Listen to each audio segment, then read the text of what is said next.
Elsa Zilberstein rencontre Nicolas Bedos sur le tournage du film L'homme est une femme comme les autres, 1998. Interviewée par Gala, elle racontait à quel point l'animateur de Nulle part ailleurs était timide lors de leur premier rendez-vous. Lors de notre premier dîner, il était en sueur.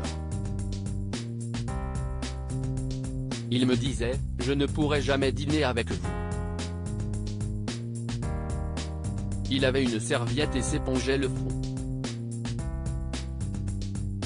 Charmée par ce beau brun encore peu connu du grand public à l'époque, l'actrice tombe très vite éperdument amoureuse de lui.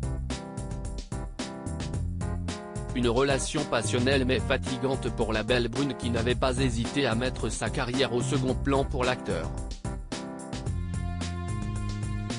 J'ai refusé des rôles pour pouvoir être avec lui, avait-elle confié. Sincère, elle avait révélé aux journalistes de Paris Match ce qui l'avait séduite chez le fils de Guy Bedos, qu'elle révélait avoir aimé comme une folle. Je croyais en cet homme qui n'était rien, enfin, juste le fils Bedos.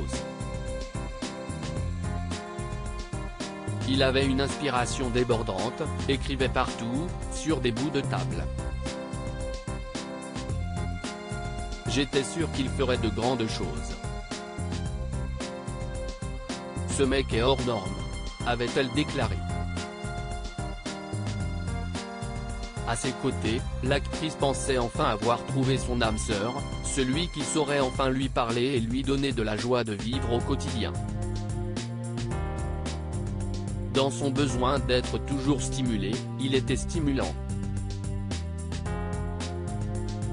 Il avait une capacité à me galvaniser en tout, dans le boulot, en amour, au quotidien. Il était électrique, racontait-elle avec passion.